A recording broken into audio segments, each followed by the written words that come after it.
This week we're leaving the Flinders Ranges behind and heading further into the Outback.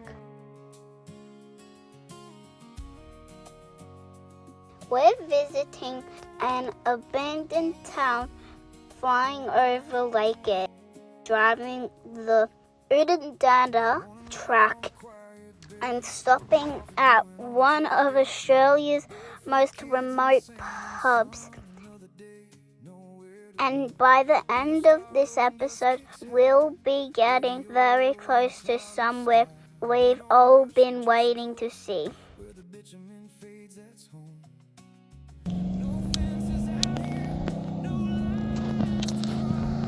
But first we're heading to Farina. Our first stop was Farina.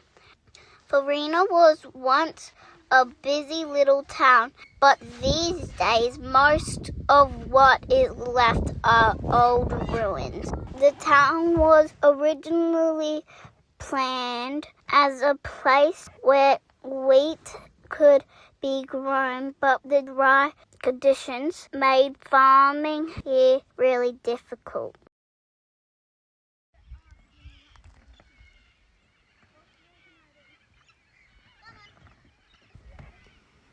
We spent the night at the campground and then went exploring.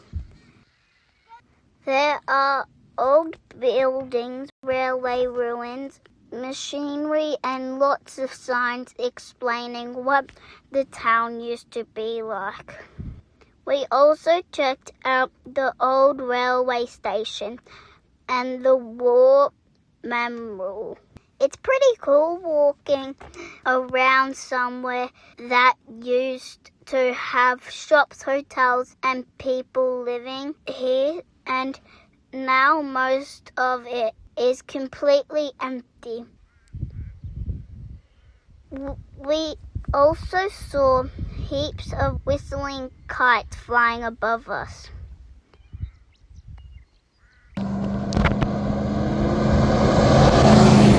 After one night at Farina, it was time to keep heading north. Next up was Marree. We stayed for 2 nights out the back of Marree Hotel, which was free. Of course, we couldn't stay behind an Outback pub without going in for a meal. Marree is where the Oodnadatta Track begins, but there was another reason we'd come here. We were going flying. We've got on a small plane in Marree for a flight over Lake Eyre.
Lake Eyre is Australia's largest salt lake.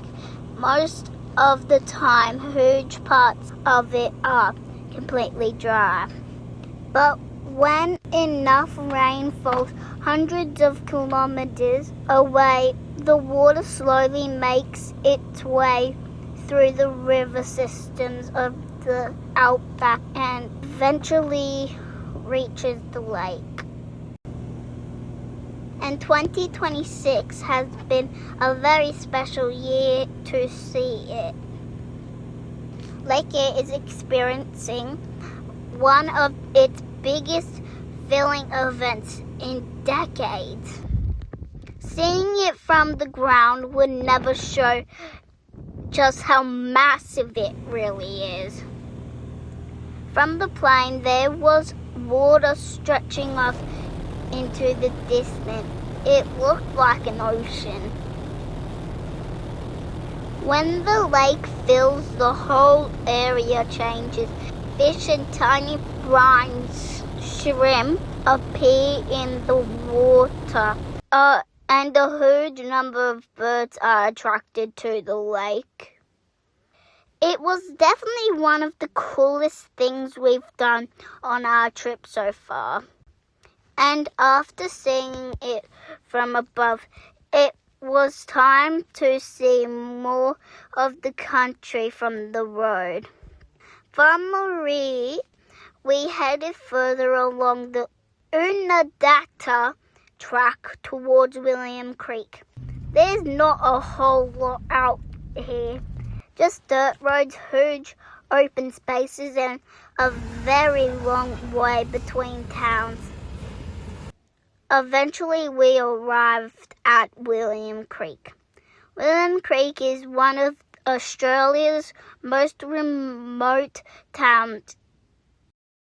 Its hotel is known as one of the remote pubs in the country. We stayed at William Creek campground and headed across to the pub for dinner. Inside the hotel, the walls and ceiling are covered in things people have left behind over the years. It's one of those places that feels exactly like an Outback pub should. After spending a night at William Creek, we packed up again and kept moving.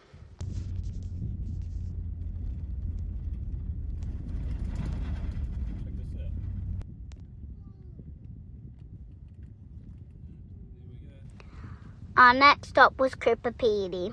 We stopped long enough to fill up with fuel and then kept going because we're coming back here later in our trip.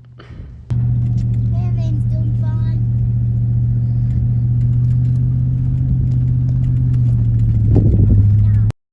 So we'll save Coober Pedy for another episode. For now, we had a lot more driving to do. We kept heading north, eventually crossing the South Australia into the Northern Territory. The scenery just kept changing as we got closer to the red centre. And after another big day on the road, we finally made it to Curtin Spring.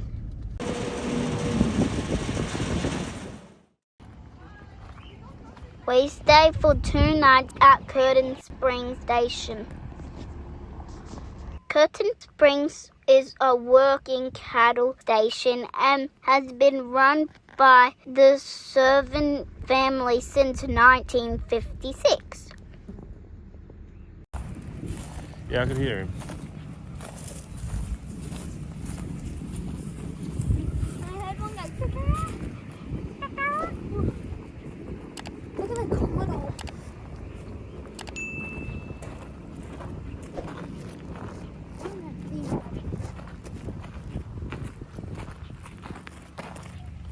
Jeez, I got a few. Oh, you there? Look, they are. Hello. That one there looks good.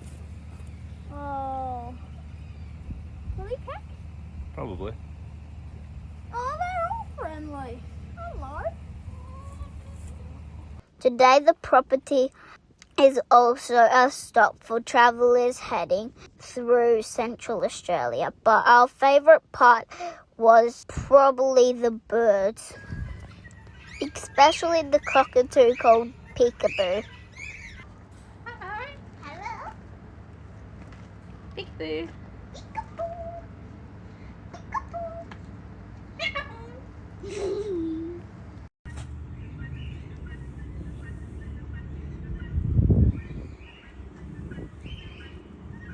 He was friendly and could actually talk. He says his own name, hello, hi, and bye.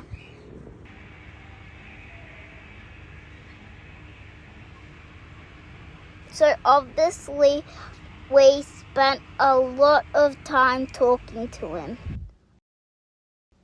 After 2 nights at Curtin Springs, it was time to pack everything up again, because our next stop was somewhere we've wanted to visit for a long time.